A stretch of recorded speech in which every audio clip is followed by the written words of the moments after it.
कृष्णाय वासुदेवाय हरये परमात्मने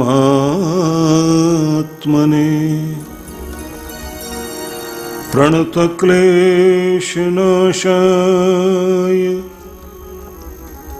गोविन्दाय नमो नमः। आपदामपहर्तारं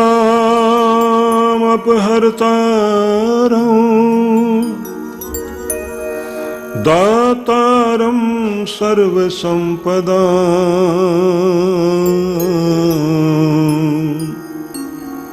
लोकाभिरामं श्रीरामं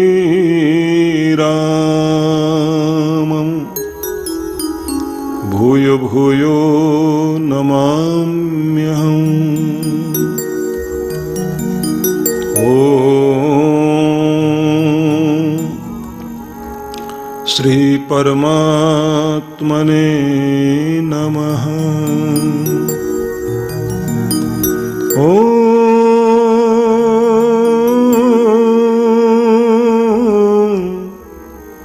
श्री परमात्मने नमः। तुम बिन मेरा कौन है, हे अनाथों के नाथ।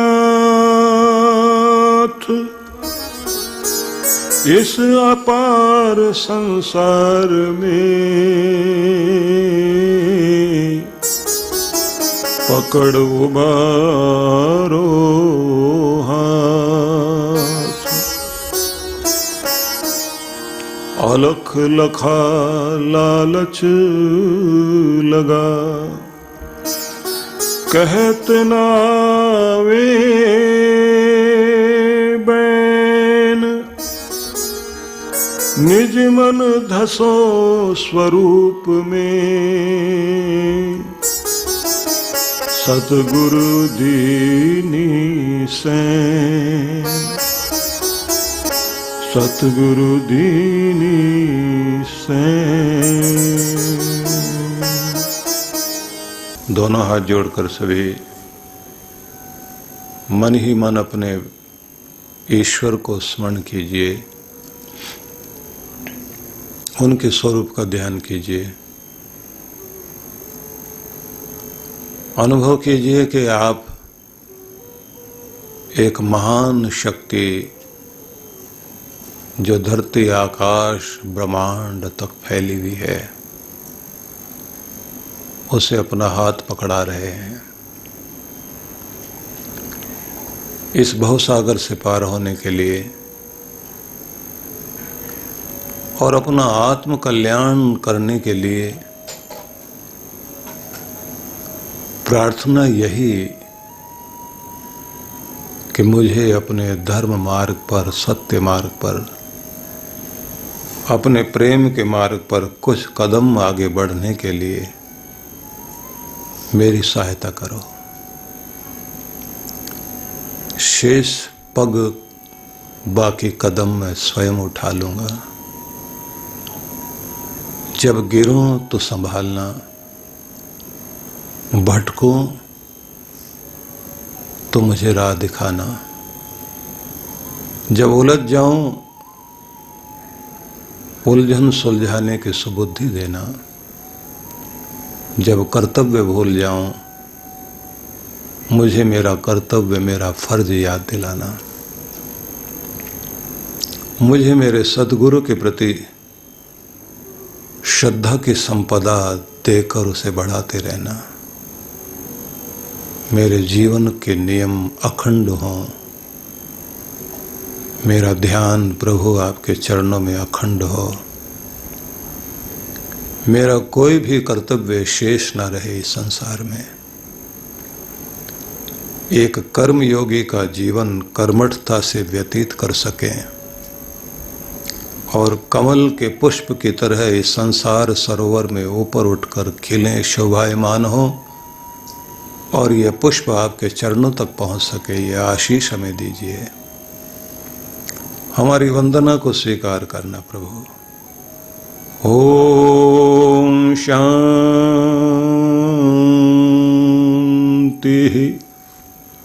शांति ओम। भगवान श्री कृष्ण के अमृतमय संदेश को हम लोग सुन रहे थे और हमने इस बात को जाना कि भगवान ने इस शब्द को महत्व दिया कि अपने मन को मुझे दो। धन नहीं मांगा, तन के लिए नहीं बोला, जन के लिए नहीं बोला, न व्यक्ति, न धन, न तन, केवल मन। अपना मन मुझे दे। अपने विचार जो तुम्हारे मन में चलते हैं उसमें ईश्वरीय भावना, प्रभु की भावना, प्रभु का प्रेम, प्रभु की कृपाएं, प्रभु का स्वरूप उन विचारों में आ जाए। तुम्हारे विचार दिव्य बन जाएं, तुम्हारी सोच ऊंची हो जाए। भगवान ने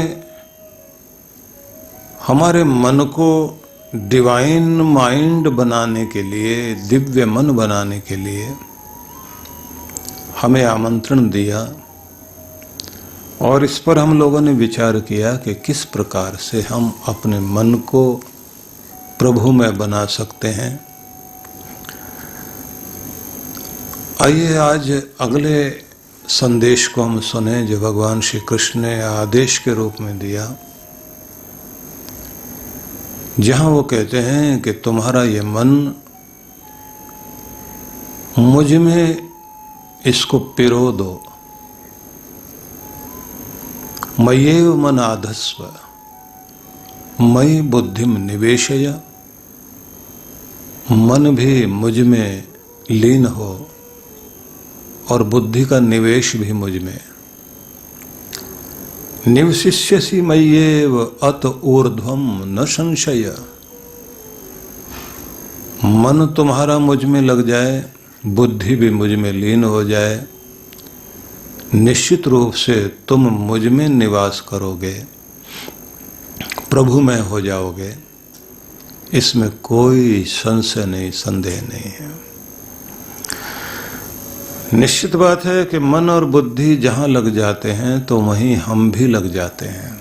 हमारा व्यक्तित्व भी वहीं चला जाता है।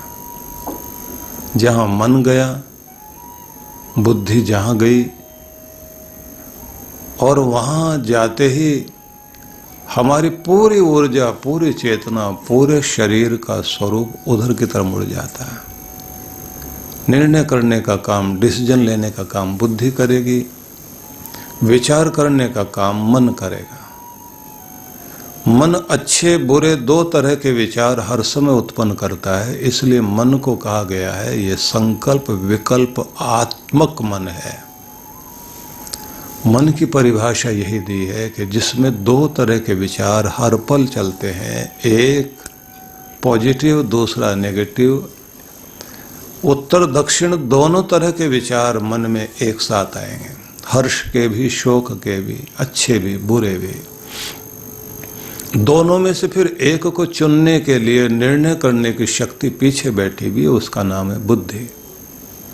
ये दोनों जहां लग जाते हैं तो वहीं हमारी सारी ऊर्जा, पूरी चेतना, पूरा व्यक्तित्व हमारा उधर ही चला जाता है।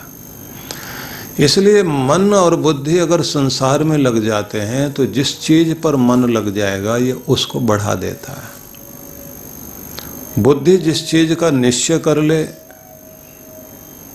मन जिसमें ठहर जाए, तो हमारा पूरा व्यक्तित्व उधर की तरफ चलने लगता है और वही चीज बढ़ने लगती है। ये ध्यान रख लेना, अगर हमारा डर में मन स्थिर हो गया और बुद्धि ने भी कह दिया कि नहीं, डरने वाली चीज है, तो ना भी डर वाली चीजें हो तो भी चारों तरफ से डर ही दिखाई देने लग जाएगा। किसी के प्रति घृणा मन में आ जाए और बुद्धि निश्चय करके कहे कि निश्चित रूप से ये आदमी घृणित ही है, तो आपके मन में उसके प्रति न जाने कितनी कितनी दुर्भावनाएं, गलत विचार और ऐसे तर्क खोज लोगे आप कि इससे बुरा तो कोई हो ही नहीं सकता, मैंने आज तक इसको समझा क्यों नहीं, इतना खराब आदमी। और कभी कभी तुम ये सोचते हैं रावण शायद पीछे रह गया है, ये उससे भी आगे पहुंच गया कहीं। उसमें कंस ढूंढने लग जाते हैं, उसमें जरासंध ढूंढने लग जाते हैं, उसमें शिशुपाल ढूंढने लग जाते हैं, उसमें मंथरा ढूंढ लेंगे, उसमें शकुनी ढूंढ लेंगे हम लोग, क्योंकि आपके मन में किसी के प्रति घृणा आ गई है, मन वहां टिका हुआ है और किसी के प्रति आपका संशय दूर हो गया कि नहीं मैंने गलत समझा, उसके भोलेपन को मैंने चालाकी समझ लिया, उसके त्याग को मैंने स्वार्थ समझ लिया, उसने जो बलिदान किया हमारे लिए, इतना कुछ किया, उसका इतना बड़ा समर्पण, इतनी बड़ी आस्था, इतनी बड़ी वफादारी, हमने उसको, मैं सोचा कि ये भी फरेब है, ड्रामा है, नाटक है। अब बुद्धि ने विवेक को जागृत करके मन से कह दिया कि बहुत गलत हुआ। अब मन उसके बारे में हर चीज में विचार करेगा और बुद्धि तर्क देते देते निर्णय करेगी, नहीं आदमी बहुत अच्छा था।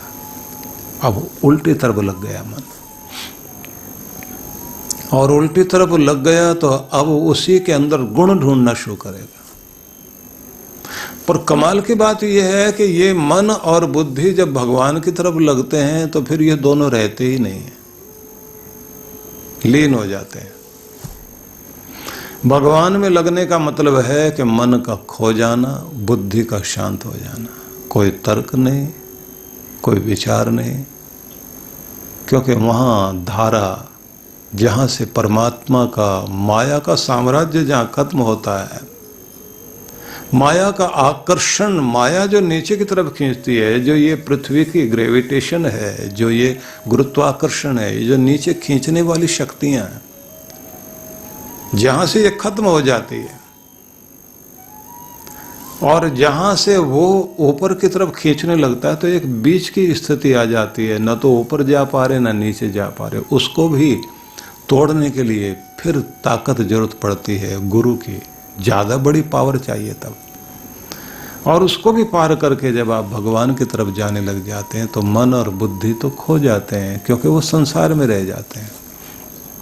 फिर मन से सोच नहीं पाओगे, बुद्धि से विचार नहीं कर पाओगे, निश्चय नहीं कर पाओगे कि वो है क्या।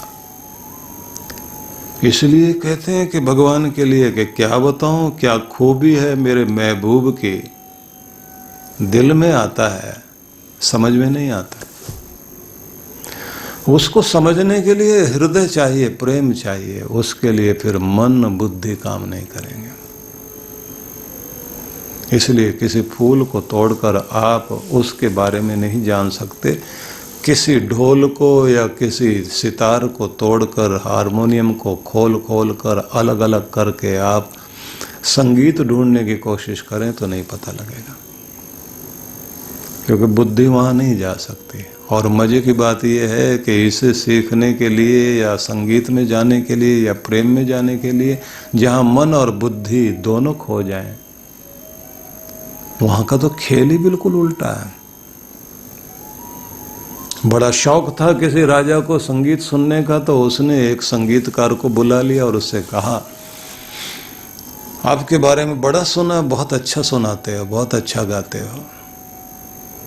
आज मन करता है कि हम और सारी चीजें भूलें और सिर्फ आपको सुने। तो आज मैंने पूरी तरह से छुट्टी ली है, कोई भी काम अपने लिए नहीं रखा है।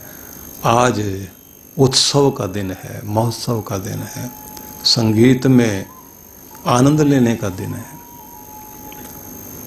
संगीतकार ने कहा कि हम किसी को सुनाते ही नहीं हैं, हम तो केवल प्रकृति को सुनाते हैं, पंछियों को सुनाते हैं, अपने आप को सुनाते हैं, अपने भगवान के लिए गाते हैं और किसी के लिए नहीं गाते।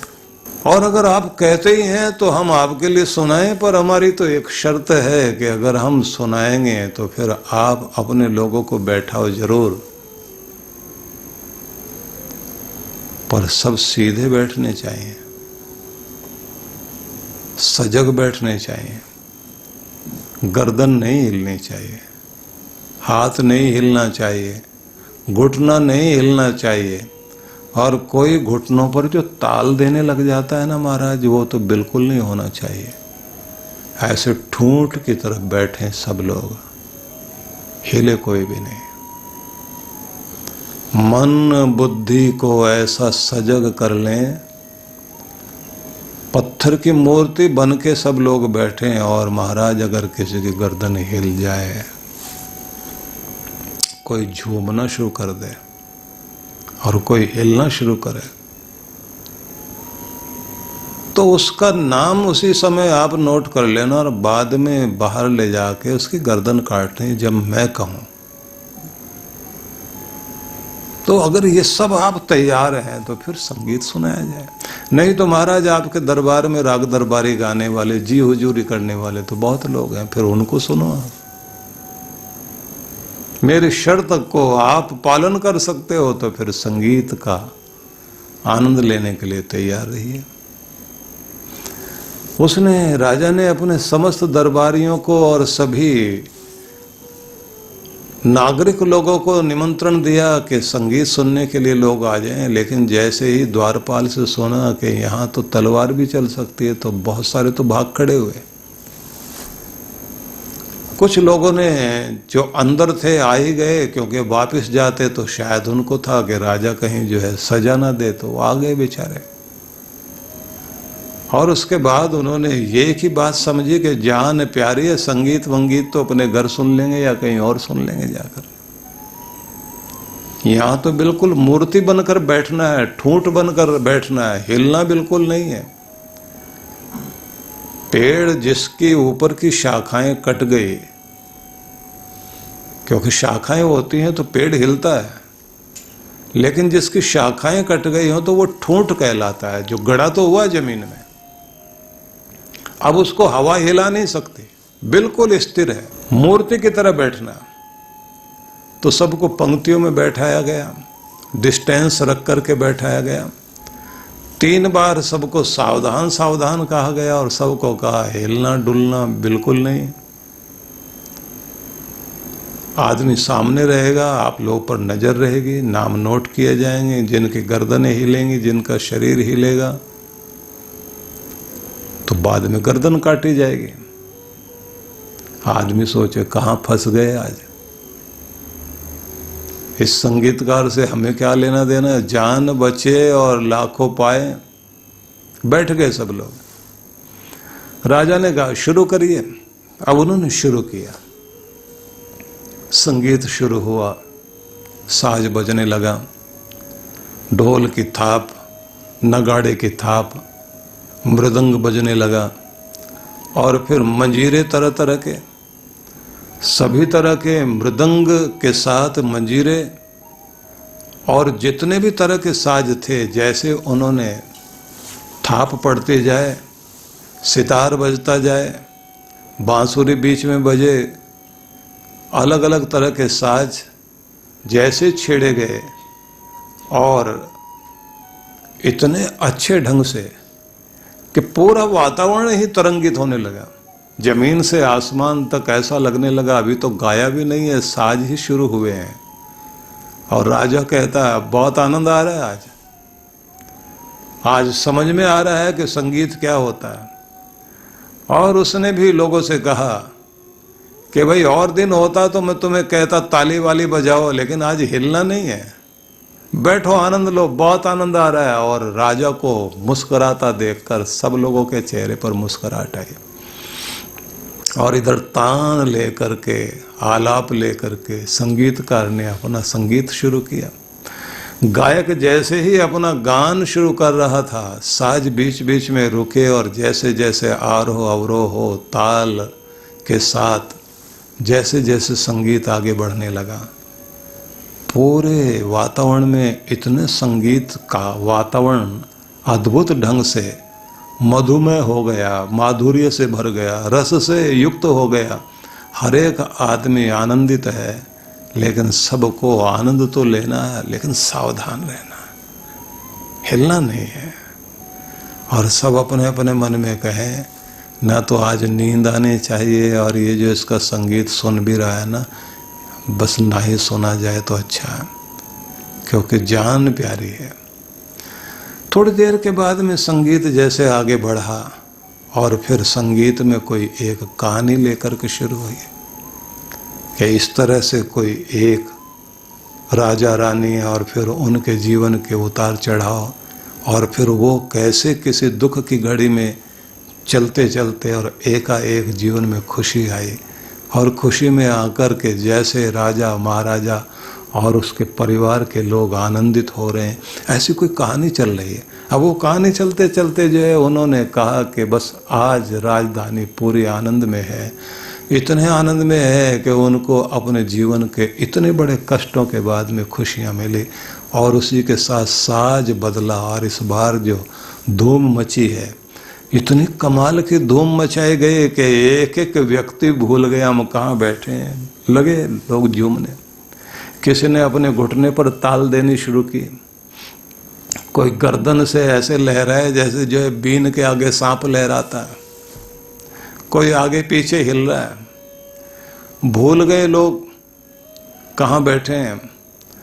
हल्की हल्की रोशनी, क्योंकि अभी जो है रात गहर आ रही है, दीपक भी जो है तेज नहीं है। लोगों ने आनंद लेना शुरू किया, और इधर राजा के व्यक्ति नोट करने लगे कौन कौन हिला। दूसरे से कान में कहता है ये भी हिला हुआ, दूसरा भी हिला हुआ। हिले हुए से मतलब दिमाग भी हिल गया, शरीर भी हिल रहा है, और वो नोट कर रहे हैं, अंधेरे में खड़े हुए देख रहे हैं, और इधर जो है संगीत बढ़ता जाए। लगभग 80% लोग तो झूमने ही लगे थे, और अचानक संगीतकार ने ऐसी तान छेड़कर बीच में रोक दिया, और उसी के साथ दिए तेज कर दिए गए। और उसने कहा कि रुकिए, व्यक्ति को बुलाया, गिने कितने लोगों की गर्दन हिली। बताया गया 80% लोग खूब हिले हैं महाराज। बोले ले जाओ बाहर, लाइन में खड़े करिए, और उसके बाद मैं आता हूं, फिर गर्दन काटी जाएगी सबकी। मजाक बना दिया संगीत का। हिले क्यों, पंक्ति में खड़े कीजिए। और वो जो अंदर बैठे हुए थे, महाराज आप 20% जितने भी लोग, असली ठूंठ यही है, ये ठूंठ है। इनको देखकर तो महाराज चरण वंदना करने का मन कर रहा है कि इनके ऊपर अगर भगवान भी आके संगीत सुनाता, इनका कुछ नहीं बिगड़ सकता था। तो महाराज ये तो कमाल के निकले। राजा ने कहा ये तो धन्य है, इनको पुरस्कार दिया जाए। बोले हाँ महाराज, इनको भी बाहर खड़ा करो। अब बाहर चले गए, रोशनी में बाहर गए। राजा ने कहा कि पहले इनका इलाज या इनका इलाज। संगीतकार ने देख करके कहा महाराज जो ये 20% है, इनको तो आप कहो दरवाजे से निकलें, जाए अपने घर। वो तो ऐसे उछलते हुए भागे जैसे कोई जो है 3 दिन से कोई पशु अंदर बांध रखे हो ना, और अचानक उनका रस्सी खोली जाए और दरवाजा खोल दिया जाए, और उस जो जैसे सिर पर पांव रख करके भागते हैं ऐसे लोग भागे, और ऐसा लगा जैसे कोई पीछे पकड़ने आ रहा है। अब भागो भागो भागो अपने घर चलो, जान बची। पता नहीं कहाँ से संगीतकार ऐसा मिल गया। राजा भी सनकी हमारा, ऐसे लोगों को बुलाता है।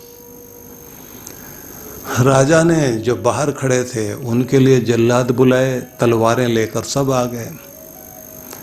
जैसे गर्दन सब लोग अपनी जिन जिन की हिली थी, वो सब के सब अपनी गर्दन पर हाथ घुमा के देख रहे, कटेगी तो जरूर। उसी समय संगीतकार बीच में आया, ठहरिए महाराज, असली सुनने लायक तो यही लोग हैं जिनको आप कहें कि श्रोता होते हैं दुनिया में, संगीत के रसिक होते हैं, संगीत को मानने वाले समझने वाले यही हैं महाराज। इनको बैठाओ अंदर, अभी तो आधा ही संगीत सुनाया, असली तो अब सुनाऊंगा। बोले तो फिर वो जो भागे, बोले वही तो भगाने थे मैंने, क्योंकि वो पात्र नहीं थे। राजा पूछता है कि मैं तुम्हारी बात को अभी तक भी नहीं समझा। तो उन्होंने कहा कि महाराज, जहां मन और बुद्धि दोनों खो जाएं और प्रेम जाग जाए और अंदर आदमी लीन हो जाए खुद में, उसे पता ही नहीं लगे कि वो कर क्या रहा है। अब अगर कोई किसी का वीडियो बना करके बाद में दिखाए, जब वो कोई संगीत सुनते हुए जो ताल बजा रहा था घुटनों पर और झूम रहा था, हिल रहा था, और उसको बाद में सब लोग कहें कि अब आप देखो आप क्या कर रहे थे, खूब ताल वाल लगा रहे थे, ये क्या बच्चों जैसी हरकत थी। आदमी कहेगा बहुत आनंद ले रहा था मैं उस समय, पर तुम्हें कोई साज बजाना आता है या नहीं? बोले मैं उसके साथ ऐसा सोच रहा था कि जैसे मैं भी बजाने वालों में शामिल हूं, मैं भी गाने वालों में शामिल हूं। वो इस तरह की हरकत करता है, उसे खुद पता नहीं होता। क्योंकि ये बात ध्यान रख लीजिए कि संगीत में जाते ही आप लीन हो जाते हैं, और जब तक तल्लीन ना हो जाएं, जब तक आप उसके अंदर रस ना लेने लग जाएं, जब तक आप झूमने ना लग जाएं, तो इसका मतलब अभी सुना ही नहीं है, आप उसमें प्रवेश किया ही नहीं है। मन बुद्धि जब भगवान में प्रवेश कर जाती है तो ये ध्यान रख लेना, ये दोनों खो जाते हैं, उस समय आदमी कुछ और ही हो जाता है। इसलिए आपने देखा है कि मीरा के हृदय में परमात्मा प्रवेश कर गए और उसका मन पूरी तरह से परमात्मा मय हो गया। मन भी, बुद्धि भी, हृदय भी भगवान से लीन हो गया। तो अब मीरा नाचती है, मीरा गाती है, मीरा झूमती है, और सब लोग कहते हैं मीरा पागल हो गई। अब मीरा ये कहती है कि ये खजाना जिसको मिल जाएगा वो तो इस स्थिति में आएगा ही आएगा। इसलिए ध्यान रखिए कि आप जब मन और बुद्धि भगवान को सौंप देते हैं, उसमें जब लीन हो जाते हैं, तो मन भी खो जाएगा, बुद्धि भी खो जाएगी, और क्या रह जाएगा? आप भी आप नहीं रह जाओगे। मैं कौन, मैं कहाँ, मैं किस स्थिति में, ये भी पता नहीं रहेगा। जैसे वो संगीतकार गा रहा है और लोग कहाँ बैठे हैं उन्हें खुद होश नहीं है, वो क्या कर रहे हैं उन्हें पता ही नहीं है। वो झूम रहे हैं, वो तो बस एक आनंद में आ गए हैं। बस वैसी प्रकृति, वैसी ही स्थिति आपकी होने लग जाती है जब आप भगवान में लीन होते हैं। इसलिए ध्यान के माध्यम से जाओ, भजन के माध्यम से जाओ, जाप के माध्यम से जाओ, जिस भी माध्यम से आप अपने मन को खो दें, बुद्धि को खो दें, परमात्मा में पहले मन को एकाग्र करना, बुद्धि को लीन करना, और उसी में लगाते लगाते आप अंदर खो जाएं। माला चलाते चलाते एक स्थिति ऐसी आ जाए कि आपके होठ भी बंद हो जाए, आपका वो चाण भी बंद हो जाए, आपकी बुद्धि भी सोचना छोड़ दे, और आप जहाँ हैं वहाँ स्थिर हो जाएं। बस समझ लेना कि माला का कार्य पूरा हो, आपके जप का कार्य पूरा हो गया, क्योंकि आप पहुँच गए, आप लीन हो गए। लीन होना ही जरूरी है।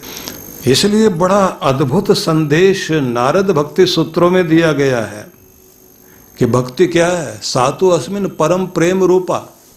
परमात्मा के प्रति परम प्रेम का नाम ही भक्ति है। अमृत स्वरूपाच, वह व्यक्ति के अंदर अमृत को उत्पन्न करने वाली शक्ति है। यह लब्ध्वापमान सिद्धो भवति, जिसको पाकर के व्यक्ति सिद्ध हो जाता है, सफल हो जाता है। अमृतो भवति, अमृत हो जाता, तृप्तो भवति, और तृप्ति मिल जाती। कुछ और पाना बाकी नहीं, अब कुछ और नहीं चाहिए, बस तुम प्रभु तुम मिल गए तो और क्या चाहिए। तुम्हारे होने से सब कुछ मेरे पास है, जब तुम ही नहीं हो तो फिर कुछ भी नहीं है। इसलिए कहा न किंचित वांछति। भक्ति में बढ़कर आगे व्यक्ति कुछ मांगता नहीं है, इच्छा नहीं होती। न वांछति, न सोचती, कोई शोक नहीं, न द्वेष्टि, किसी से कोई बैर नहीं। नारद ऋषि ने भक्ति के सूत्र दिए, बहुत अद्भुत सूत्र दिए कि मन लीन हो गया, बुद्धि लीन हो गई, अब तुम प्रेम पूर्ण हो गए, और प्रेम पूर्ण हो गए तो भक्ति चरम तक तुम्हें लेकर जा रही है। न मन न बुद्धि, कुछ भी नहीं, क्योंकि ये जगह वो है जहाँ मन काम नहीं करता, जहाँ बुद्धि काम नहीं करती, यहाँ हृदय काम करता है, यहाँ प्रेम का स्थान है, ये प्रेम नगर है, ये प्रेम का मंदिर है।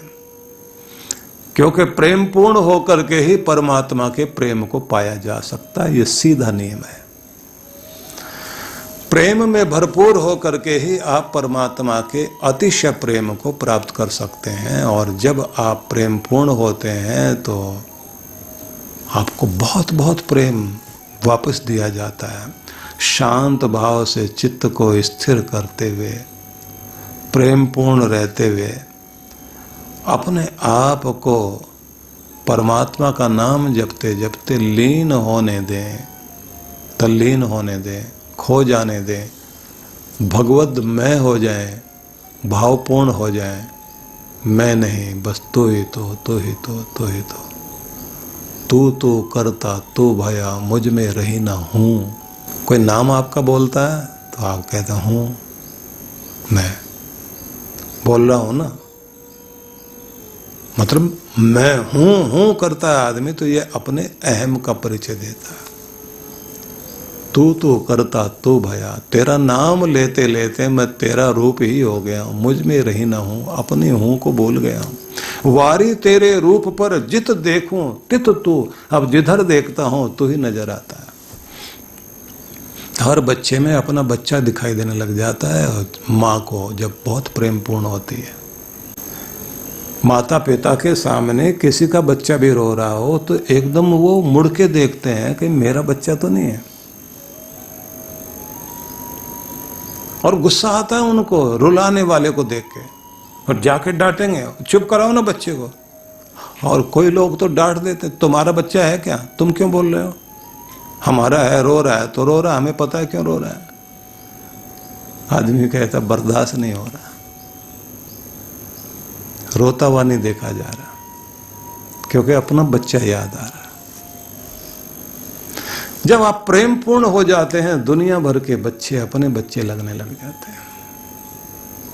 करुणामय हो जाएं तो किसी का दुख बर्दाश्त नहीं होता। ये प्रेम जागृत हो गया तो भगवान से आपको जोड़कर किस रूप में आपको बना देता है, आप खुद आश्चर्यचकित हो जाते हैं। लेकिन इसके लिए जरूरी है, कहते हैं कि किसी नियम के अधीन जिंदगी को कर लेना सबसे पहले जरूरी होता है।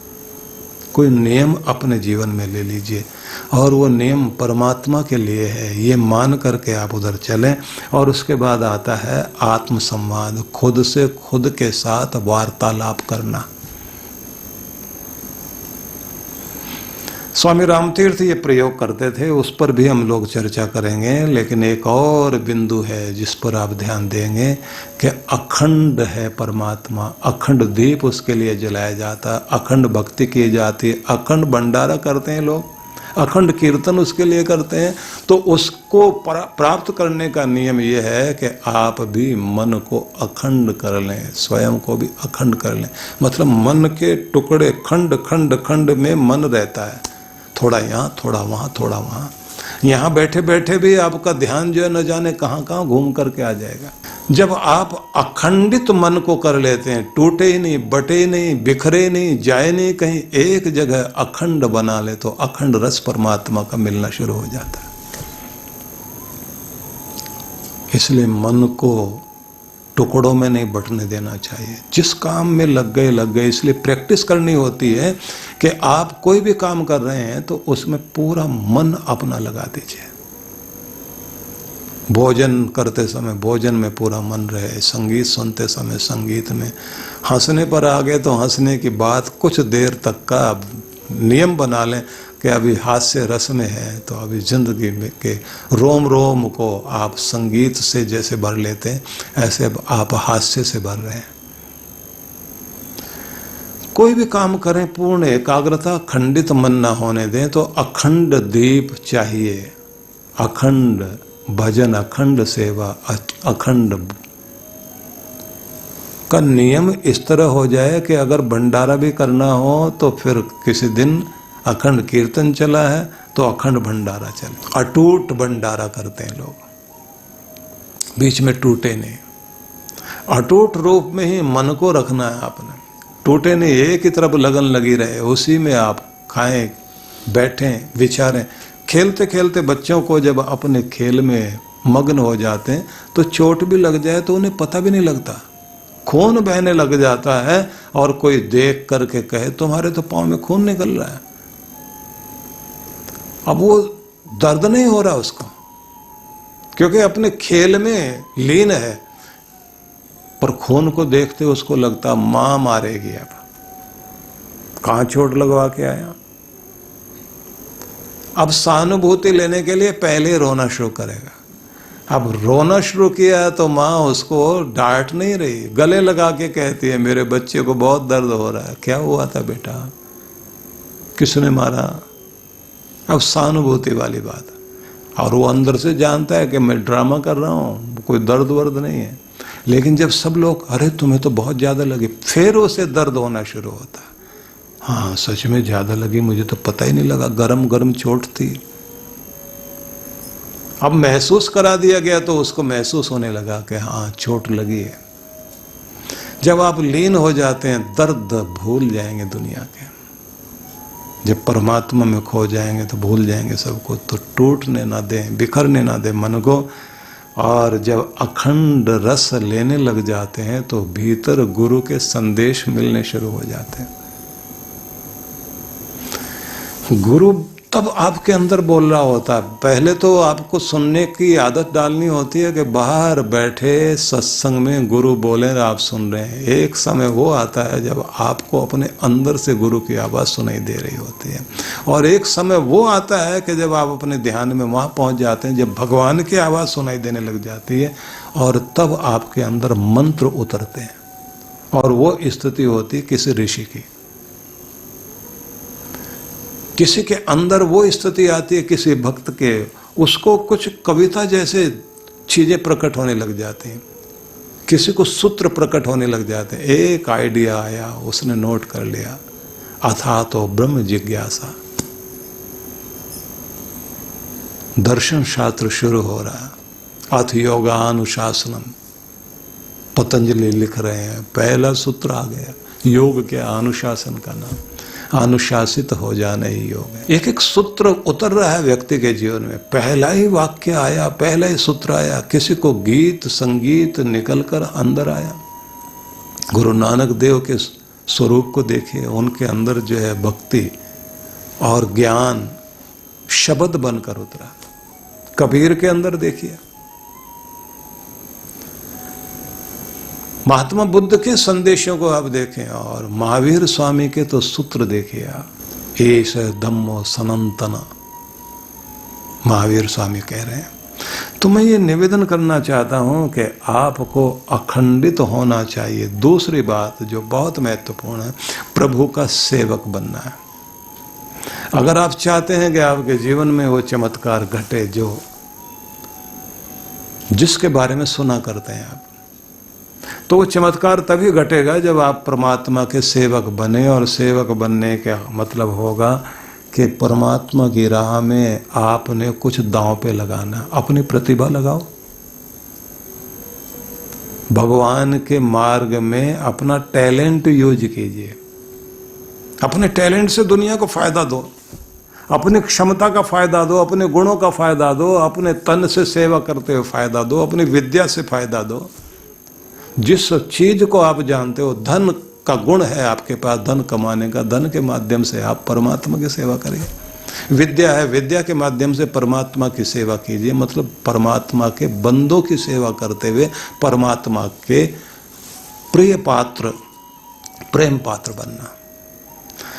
तो इसमें हम लोग और आगे चलेंगे, लेकिन मैं पहले आपसे ये कहूँगा कि आपकी आत्मा लगातार अपने प्रभु को खोज रही है, क्योंकि आनंद की खोज ही हमारी यात्रा है, और उसी यात्रा में हम सब लोग निकले हैं। अनंत जन्मों की कहानी हम सब के साथ जुड़ी हुई है, तो उससे हम कुछ निवेदन कर लें। कई जन्मों से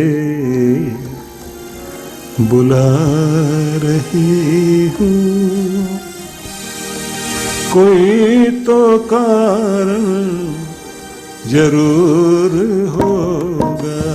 कई जन्मों से बुला रही हूँ, कोई तो कारण जरूर होगा।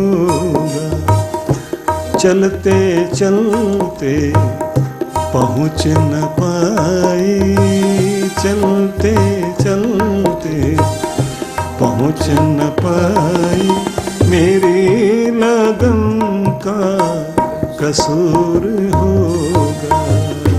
चलते चलते पहुँच न पाई, मेरी लगन का कसूर होगा। तुम्ही तो मेरे माता पिता हो, तुम्ही तो मेरे बंधु सखा हो, तुम्ही तो मेरे माता पिता हो, तुम्ही तो मेरे बंधु सखा हो। कितने रिश्ते तुम संग जोड़े, कितने रिश्ते तुम संग जोड़े, कोई तो रिश्ता जरूर होगा। कितने रिश्ते तुम संग जोड़े, कोई तो रिश्ता जरूरी होगा। कई जन्मों से बुला रही हूँ, कोई तो कारण जरूर होगा, कोई तो कारण जरूर